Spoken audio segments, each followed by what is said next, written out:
Neshama, tu m'as expliqué l'importance du temple et que c'était une sorte d'introduction aux 613 mitzvot et que d'une certaine façon, on y apprenait dans cet espace l'ensemble de la Torah. Dans ces conditions, pourquoi faut-il interrompre la construction du temple pour le Shabbat? Est-ce que ça voudrait dire que le Shabbat est plus important que le temple? Que le Shabbat est plus important que l'ensemble des mitzvot de la Torah? Il y a quelque chose là que je ne comprends pas bien. Tu as raison. De fait, le texte nous dit clairement la chose dans le livre de l'Exode, chapitre 31, verset 13.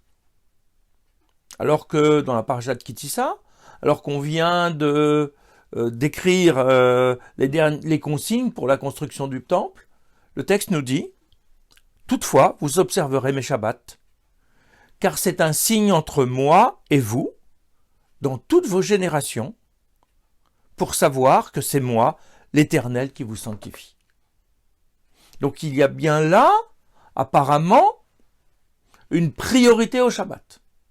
Il faut interrompre un type d'activité que la Torah appelle ailleurs Melechet Machashevet, donc une action qui est liée à une réflexion, une sorte d'expertise, de travail d'artisan, qui est bien précis. Ce n'est pas juste un travail dans son aspect pénible ou besogneux, mais vraiment quelque chose qui est lié à la réflexion et à l'intention.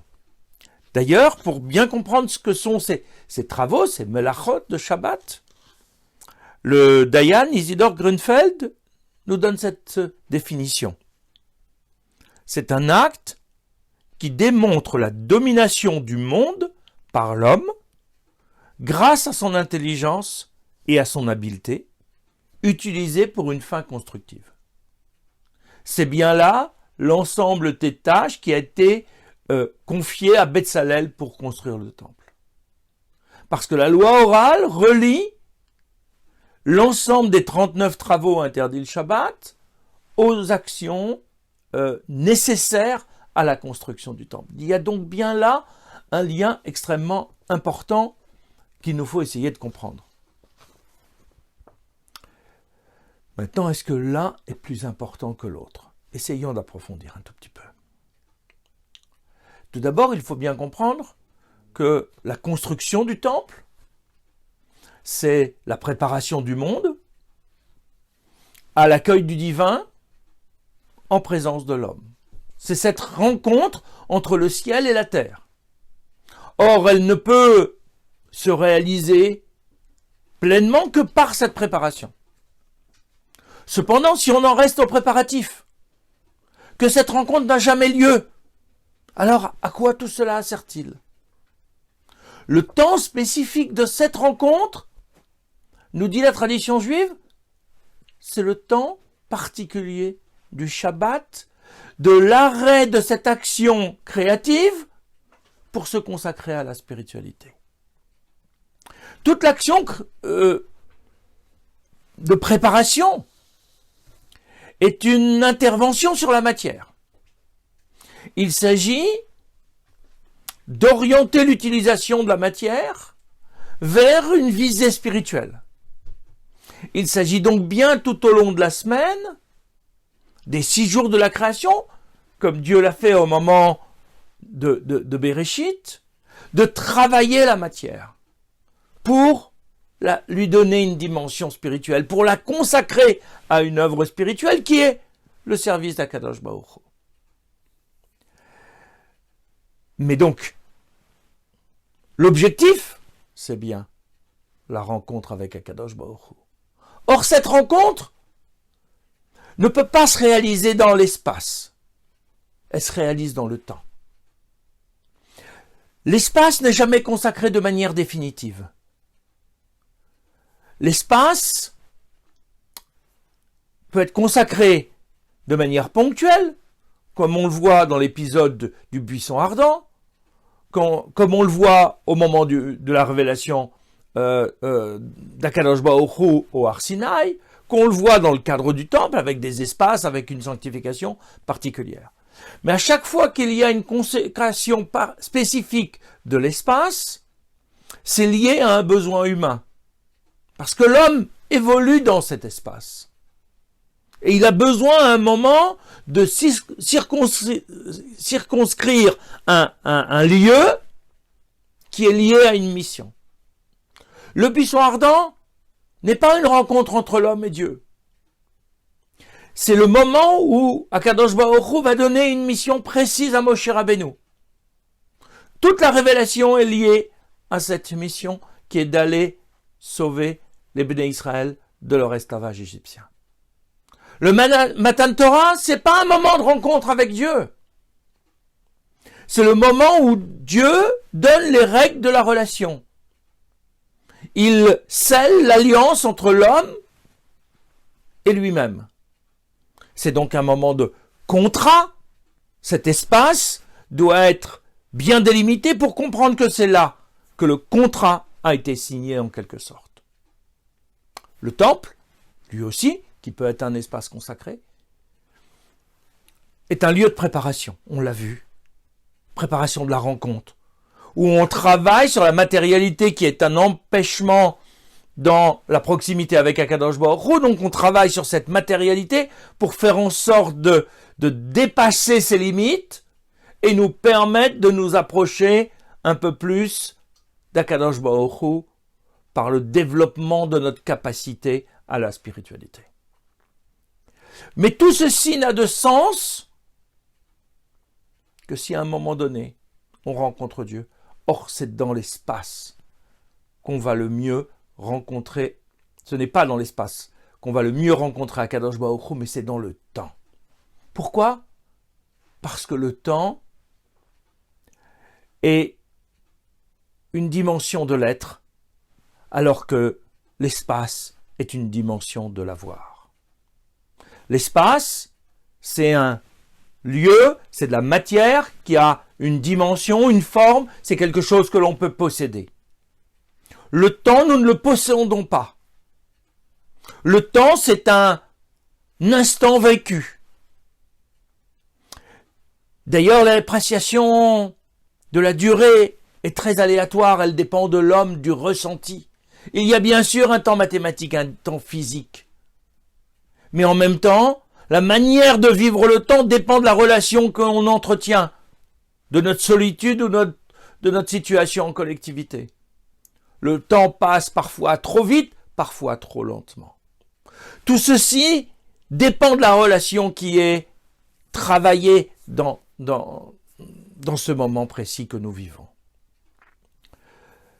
Cette abstraction plus grande du temps nous permet, en quelque sorte, parce que nous ne sommes plus dans la domination du règne de l'avoir, de nous rapprocher d'Akadosh Baruch Hu et d'être en relation avec lui.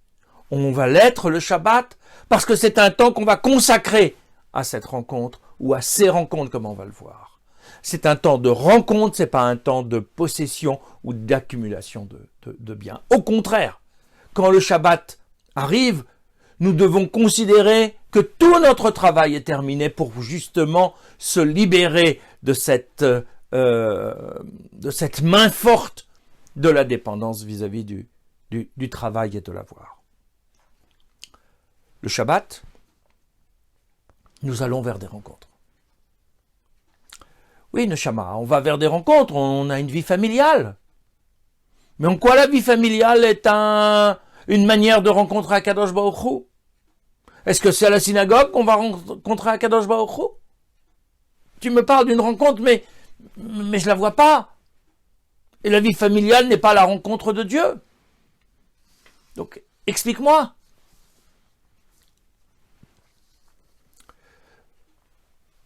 Le Shabbat est consacré à 3 choses essentielles. La prière, l'étude et la vie familiale. Dans la prière comme dans l'étude, c'est à Dieu que nous nous adressons. Dans la prière directement en parole vis-à-vis de lui, cette fois-ci avec des mots mais pas avec des actions. Dans l'étude, c'est sa parole, donc son être, que nous rencontrons dans ce qu'il veut bien nous présenter à travers le texte de la Torah.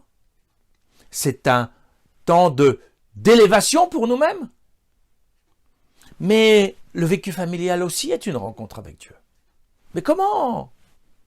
Comment ? Parce que je suis avec mes parents, avec ma femme, avec mon mari, je rencontre Dieu. Ce qu'il faut essayer de comprendre, c'est que la vie familiale est le laboratoire de notre relation avec Akadosh Baruch Hu. Le bien-être que cela procure, les relations que nous instaurons sont des modèles en permanence de notre relation avec Akadosh Baruch Hu, et c'est à travers ce modèle que nous vivons notre relation à Dieu. Dieu, dans la tradition juive, est présenté sous deux formes habituelles. Il est notre Père, Avinu Malkeinu. Or, vis-à-vis de notre Père, nous avons la protection, de l'affection, du savoir, de l'instruction qui nous est présentée. Nous sommes dans une relation de respect. Et nous apprenons à nous confronter à la loi, à obéir, même lorsque parfois nous ne comprenons pas. Et on a la même relation vis-à-vis d'Akadosh Baruch Hu. On a une relation à la loi, on a une relation à la protection. Le deuxième modèle qui nous est présenté, c'est celui du couple, de la cellule familiale par excellence. Or, dans la cellule familiale, nous faisons l'expérience de la différence. De la proximité, certes, parce qu'il y a de l'affection, mais aussi d'une absence de similitude. Nous ne sommes pas identiques. Nous ne pensons pas de la même façon. Nous avons besoin de nous connaître l'un l'autre pour nous apprécier et rester ensemble. Cette acceptation de l'altérité est fondamentale. Parce que Dieu est le tout autre. Il y a toute une dimension que nous ne comprenons pas de Dieu. Toute une dimension que nous ne connaissons pas. Mais parce qu'il y a de l'affection. Parce qu'il y a un sentiment de proximité. Et une affection dans les deux sens. Alors, nous comprenons que cette distinction est une richesse et ce n'est pas une barrière dans notre relation. Au contraire, c'est ce qui nous permet de nous rapprocher parce qu'on va découvrir des choses de l'autre qui vont nous apporter à nous. Dans le vécu familial, on vit cette relation avec Akadosh Baruch Hu. Dieu n'est pas un être qu'on va rencontrer dans la rue. Au contraire, la matière et l'espace géographique nous cachent Dieu. La matière peut nous entraîner loin d'Akadosh Baruch Hu.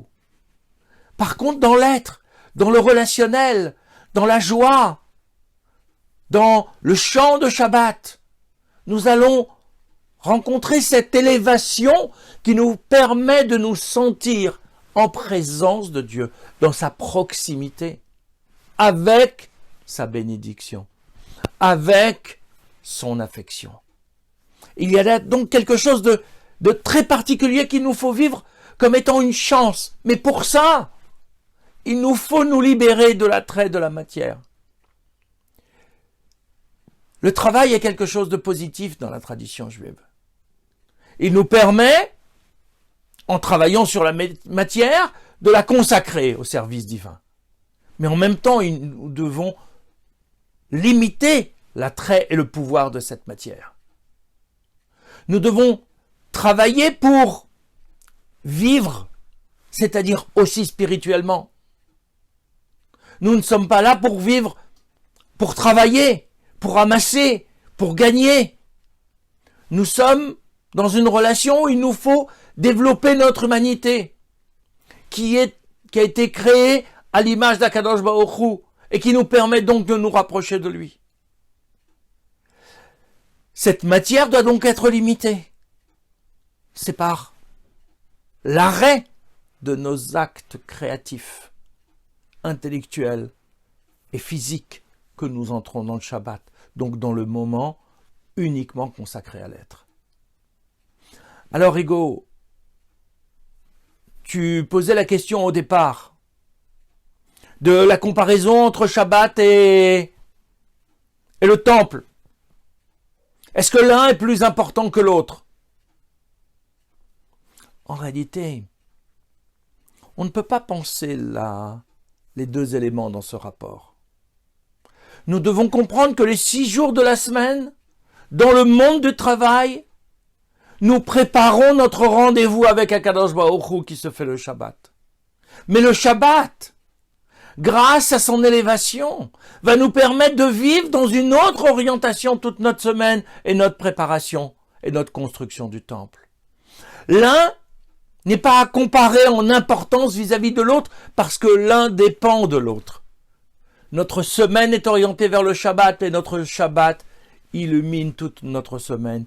Le temple et le Shabbat sont des éléments complémentaires dans notre travail sur nous-mêmes pour nous approcher d'Akadosh Baruch Hu et permettre le dévoilement de la gloire d'Akadosh Baruch Hu pour qu'au moment de l'époque messianique, nous puissions tous reconnaître, comme le prophète Zacharie l'évoque, qu'Akadosh Baruch Hu est un et que son unicité est quelque chose de tout à fait extraordinaire qui ne correspond à rien de terrestre, mais qui nous permettra de toucher un tout petit peu plus du doigt et de l'esprit, si l'on peut dire, la gloire d'Akadosh Baruch Hu qui peut se révéler sur terre.